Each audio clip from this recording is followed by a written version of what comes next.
Hello, hello, hello, hello. You're live on the Dana J Show. Thank y'all for joining me right now. I'm looking a little rough. Yes, I am. But I'm enjoying this little vacation that I have off of YouTube. But I felt y'all to be compelled enough, and I felt compelled enough to bring y'all some content because there have been no content in the street. So Dana J gonna bring you some content. The content I'm gonna bring today is Robert Kelly. Let's talk about R. Kelly, y'all. Robert Kelly. Lawyers are doing their damn thing. Let's talk about it. Okay, so let's get this intro in. And then from the intro, we're going to knock this out. All right? Let's talk about it. Hit the intro.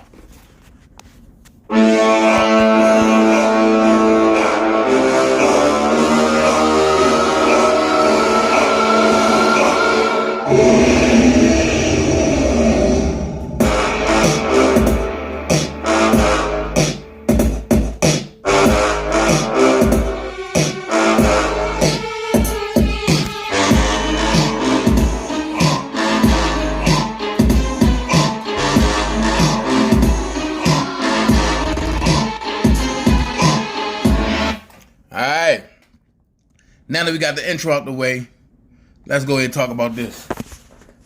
And I'm going to give it to y'all just how y'all want to see it, okay? I'm going to give it to y'all just like this. Defendant's motion to dismiss count 1 of the superseding indictment. Let's talk about it. Let's talk about it. I can't interact with y'all. So what I'm going to do is I'm going to give y'all commentary straight from the point. I'm going to read the indictment, and we're going to go on. Page 1 of 11. Sit back, relax, get something to drink, because it's 11 pages. Let's go. United States of America versus Robert Kelly. Yes, sir. The corporation they trying to make Robert Kelly a corporation. It's spelled in all caps. Oh, man, I can't even turn the camera around, but okay, let me show y'all. All caps. Y'all see it, all caps. All right. It says, defendant Robert Kelly, by and through his attorneys, respectfully moves this court, pursuant to Federal Rule of Criminal Procedure 12B3B3 and 5, to dismiss count 1 of the superseding indictment. In the support of this motion, defendant shows the court the following. Number 1, summary of the charges. Defendant is charged with 1 count of violating Section 1962C of the Federal RICO statute relating to 6 victims, Jane Doe numbers 1 through 6, and 4 substantive counts of violating the Mann Act, all of which involve only Jane Doe number 6. With respect to the RICO count, which was clearly alleged and as an end run around the applicable statute of limitations for the underlying predicate acts, the superseding indictment alleges that the perpetrated RICO enterprise was an association in fact that was not compromised of that was comprised of defendant Kelly and unnamed members of his entourage, including managers, bodyguards, and personal assistants. The superseding indictment reads, the enterprise, the defendant Robert Sylvester Kelly, also known as R. Kelly, and individuals who served as managers, bodyguards, drivers, personal assistants, and runners for Kelly, as well as members of Kelly's entourage, compromised as an enterprise. The enterprise, within the meaning of 18 U.S.C., which is United States Code 1961, number 4, that is, the enterprise constituted a group of individuals associated, in fact, that was engaged in and the activities of which affected interstate and foreign commerce. The enterprise constituted an ongoing organization, whose members function as a continuing unit for a common purpose. For a common purpose of achieving the objectives of the enterprise.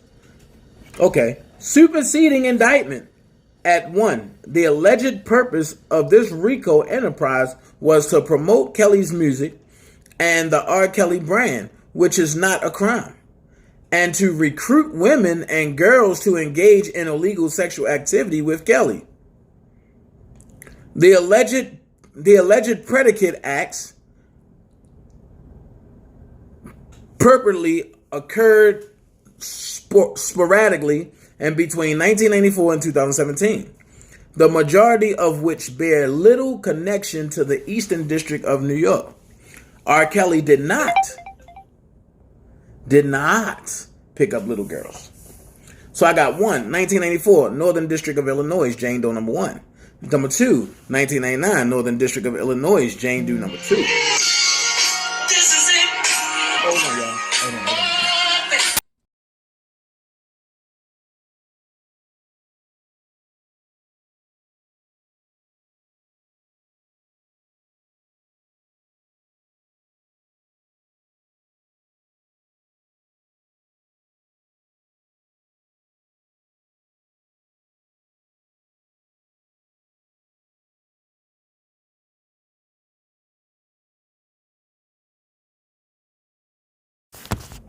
That's a job opening to play at somebody's church.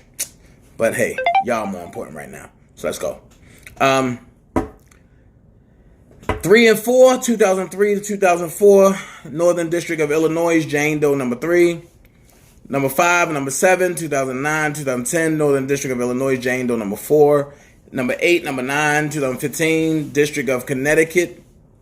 And Northern District of California, Jane Doe number 5. And 10 and 12, and counts 2 and 4, 2017, Eastern District of New York, and Central District of California, Jane Doe number 6. Predicate acts 2 through 12 all relate to defendant allegedly coercing women and girls to engage in sexual activity with him. Act 1 is an outlier and accuses Mr. Kelly and bribing a government official to produce a piece of fake identification for Jane Doe number 1. No other charges relate to Jane Doe number 1. And the superseding indictment is silent on how to predicate act fits into the overall purpose of the enterprise. Applicable legal standing.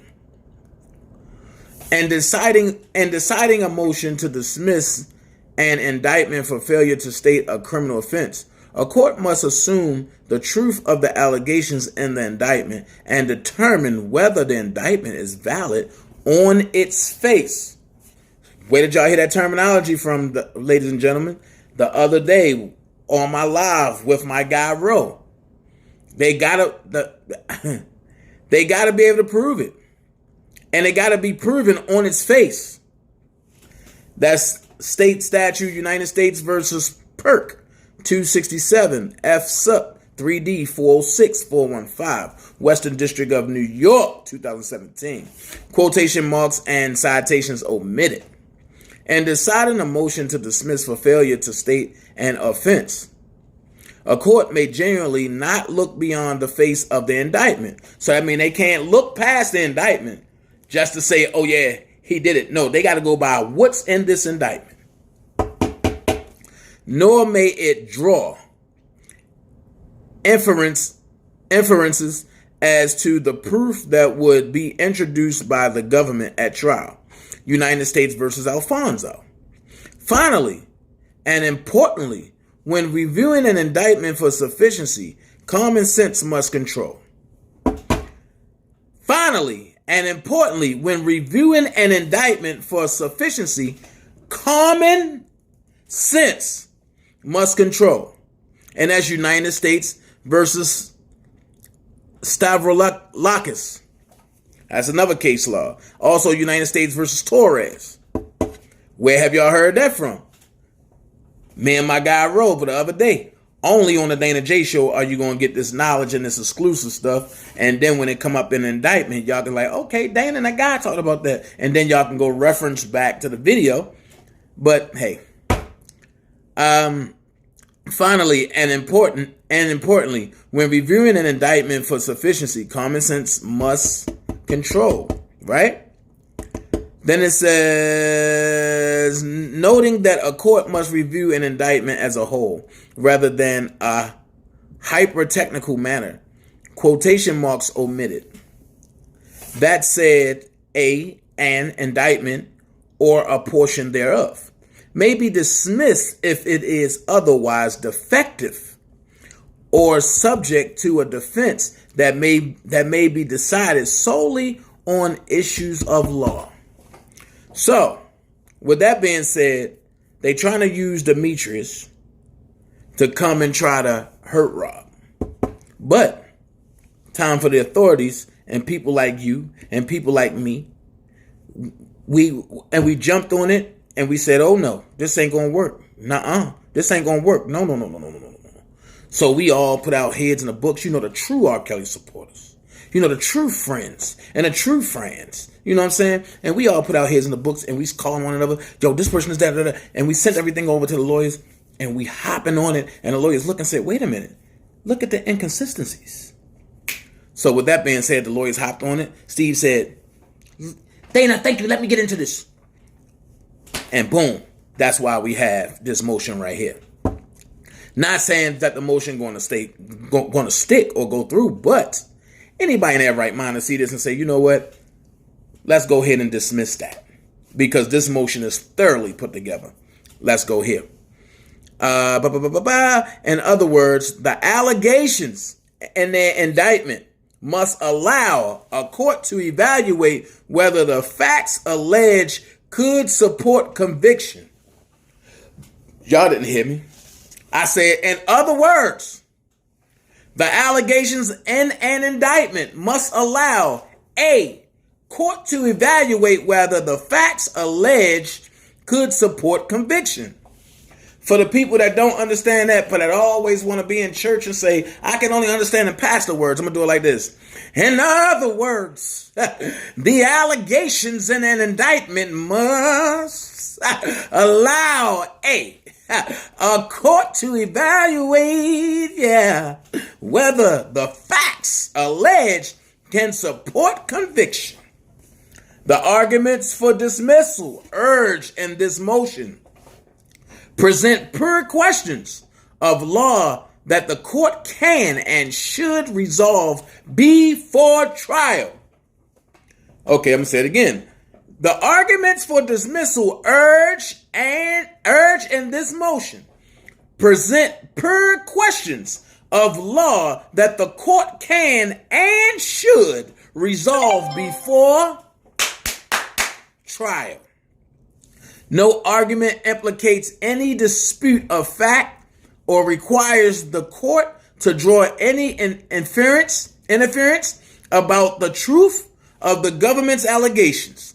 The allegations regarding the enterprise on the face of the indictment are simply inadequate to meet the legal requirements of a cognizable RICO enterprise in fact, or the government's ability to prove them at trial, accepting those facts as true.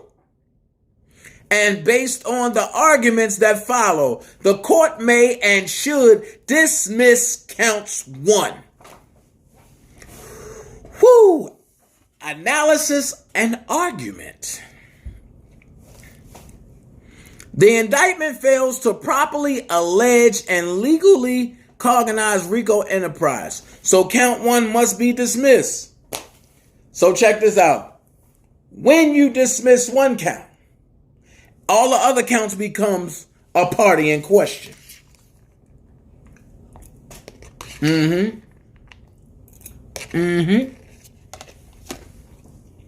J eating red rice and steak.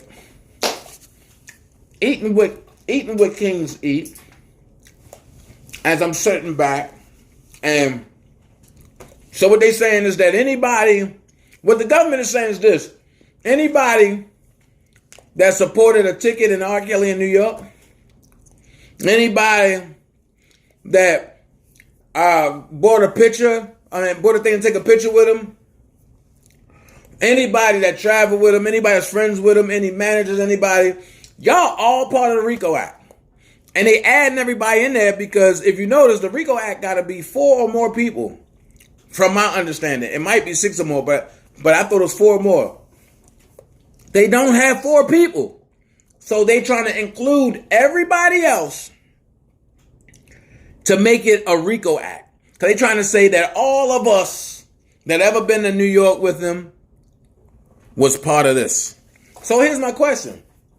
If all of us, everybody that supported him every time he came to New York, was part of the RICO Act, how can he have time to violate any accuser? Help me make that make sense. I'm going to say it again. If all of us is part of the RICO Act, how can he have time to violate an accuser when the accuser was part of the RICO Act because she's part of the enterprise?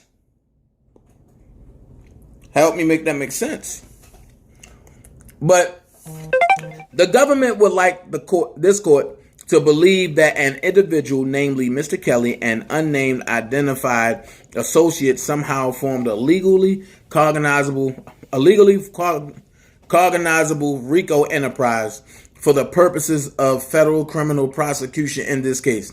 Notably, the superseding indictment is completely silent regarding any acts taken by any other individual aside from Mr. Kelly. The alleged in the indictment, a single person acting in the manner that Mr. Kelly alleged does not form a legally cognizable RICO enterprise under the law. As such, count 1 of the superseding indictment is flawed on its face and must be dismissed. Thank you, Steve. Make them eat their words, Steve. Steve, make them eat their words. Shove it back in their face. Yeah! The federal RICO statute was designed to prevent the illicit infiltration of legitimate enterprises, stating that RICO's purpose was the elimination of the infiltration of organized crime and racketeering into legitimate organizations operating in interstate commerce. This explains why the conduct prohibited in 1962 is unlawful only if it occurs in connection with the investment in acquisition of or operation of an enterprise affecting interstate commerce. In other words, RICO generally does not target the enterprise, but the bad actors who misuse or wrongfully acquire or invest in a legitimate enterprise. In other words, RICO genuinely does not target the enterprise, but the bad actors who misuse or wrongfully acquire or invest in a legitimate enterprise. Section 1961 defines an enterprise as any individual, partnership, cooperation, association of other legal entity, and any union or group of individuals associated in fact, although not a legal entity. Any group of entities or individuals that is associated in fact may be a RICO enterprise. United States versus Philip Morris.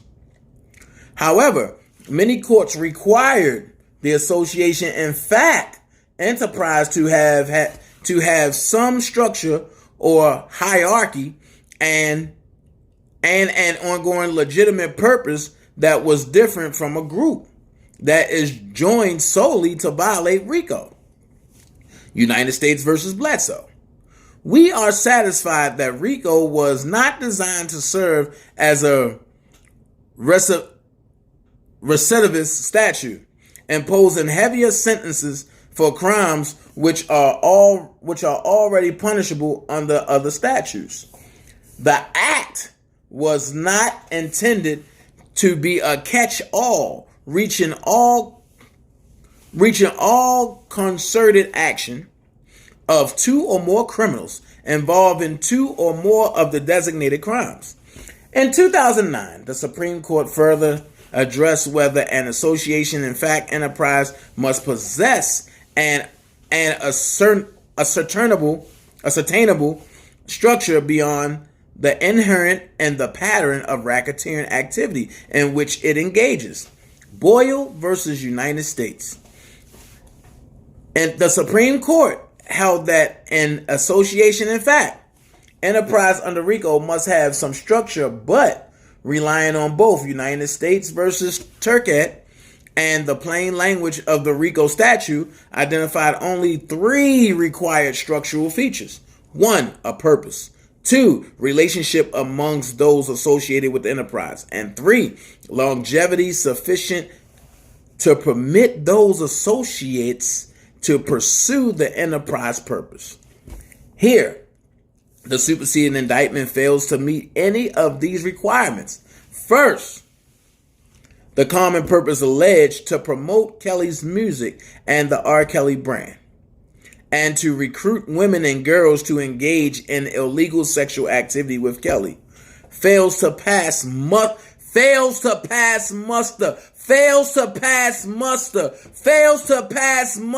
Y'all heard what he said. It fails to pass muster.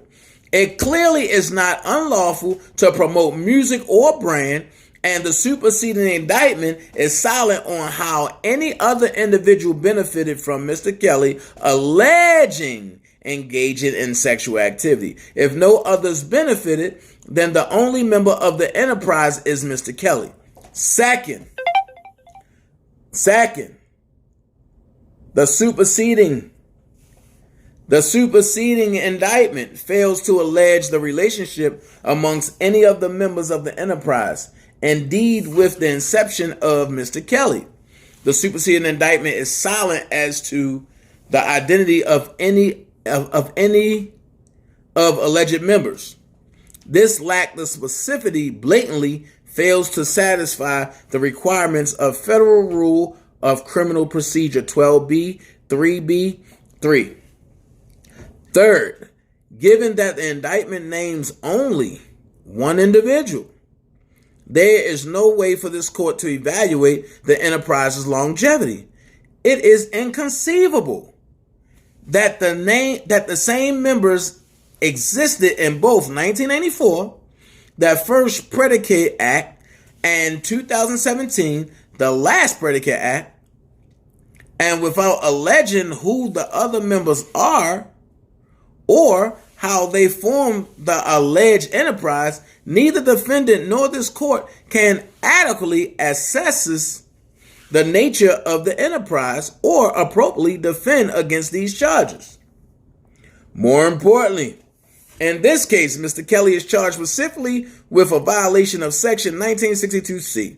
See superseding indictment at page 14. Section 1962C prohibits any person.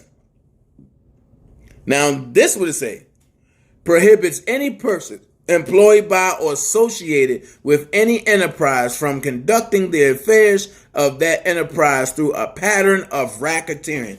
All courts of appeals must have concluded that this language means that in a 1962C case, a party cannot be both the defendant, which is the person, and the enterprise. See Dole versus Hasbro. Affirming dismissal of RICO claim. Here, plaintiff failed to identify an enterprise distinct from defendant. And then it have a bunch of case laws right there. And then it goes on with a bunch of case laws. Then it says, court genuinely recognized that the defendant may be a member of a larger association, in fact, enterprise, without violating the person enterprise distinction. But all have had that the defendant must conduct the enterprise's affairs, not merely his own affairs. United Food and Commercial Workers Union versus Walgreen Corporation. So y'all see all these case laws, they're corporations, and they trying to make Rob a corporation. Here, the government has failed to plausibly allege that Mr. Kelly directed or managed the affairs of an enterprise. That this distinct from himself as a person. The superseding indictment does not identify a single person. The superseding indictment does not identify a single person that worked with Mr. Kelly, either by name or pseudonym. Nor does it allege that a single action taken in furtherance or the conspiracy was performed by anyone other than Mr. Kelly. Without a difference between the defendant and the enterprise, there could be no violation of RICO. Without a difference between the defendant and the enterprise, there could be no violation of RICO. Baker versus IBP. I think that's it. Let me see if y'all can see that. See if y'all can see that.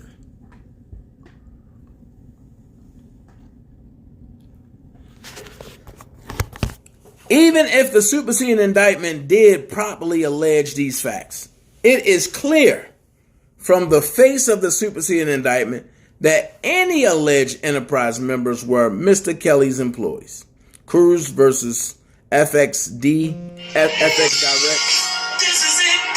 Direct. FX Direct. Noting that the required person.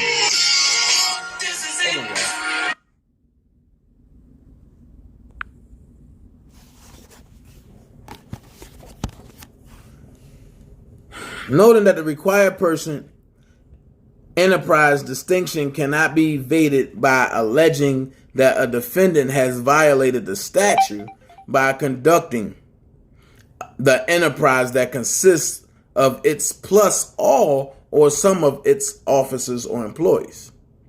The indictment simply fails to adequately identify an unlawful RICO enterprise, reading the facts in the light most favorable to the government. It is impossible to distinguish between the defendant and the enterprise itself. So this court must dismiss count 1 of the indictment. Which brings me to the conclusion. The conclusion is RICO was not designed as a means to punish a single individual for his own wrongful actions. As this court can see, substantive offenses were only charged relating to one of the 6 Jane Does. RICO is only being used in this case in an effort to subvert various statutes of limitations.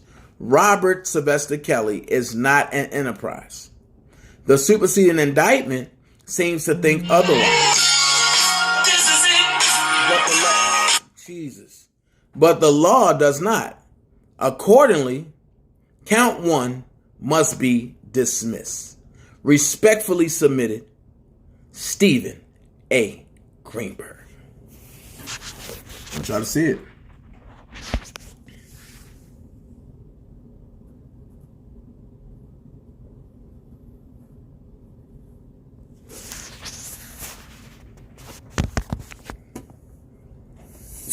So y'all see it for yourself.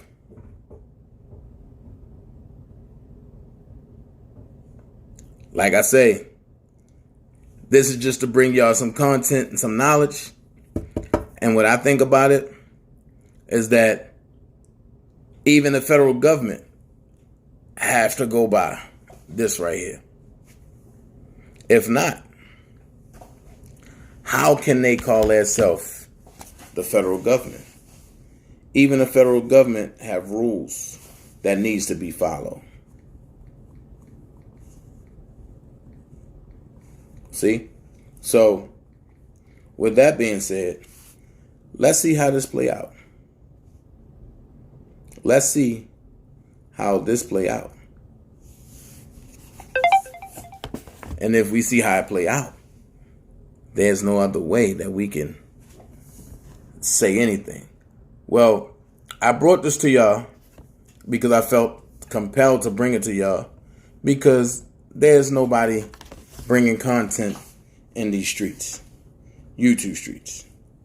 And since there's nobody bringing content in these YouTube streets, of course, I was going to bring it to you. And with me bringing it to you, I see that y'all will get it. Now, here's what I'm going to say, and I'm going to leave it here as I close. A change is on its way. A change is going to come. A change is here. So until later, I'm going to leave you with this song right here. I was born by the river, oh, in a little teen.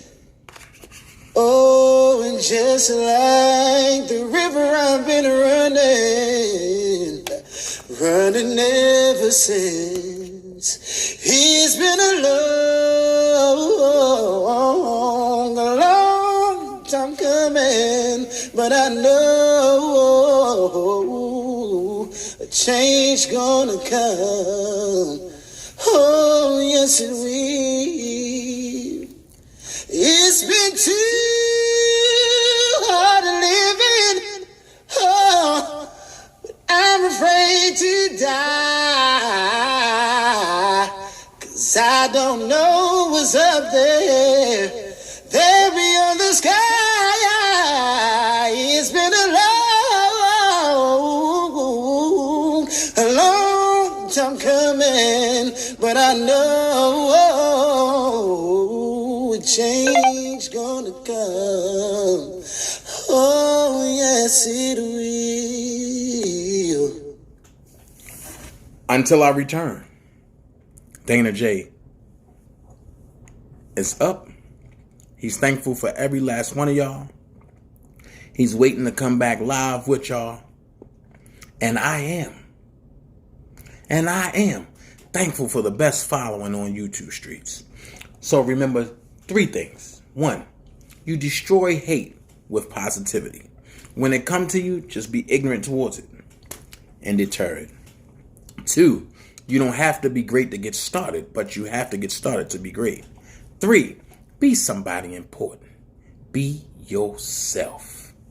And until later, don't forget Dana J Cash App, $, the THEE, BMore, BMORE, actor, ACTOR. It's not mandatory, but if you want to donate to the hottest channel on these YouTube streets, go ahead and do so. Until later, and until then, I salute y'all, I thank y'all, and have a great weekend. Every last one of y'all. May heaven smile upon you. God bless you. 1, Dana J.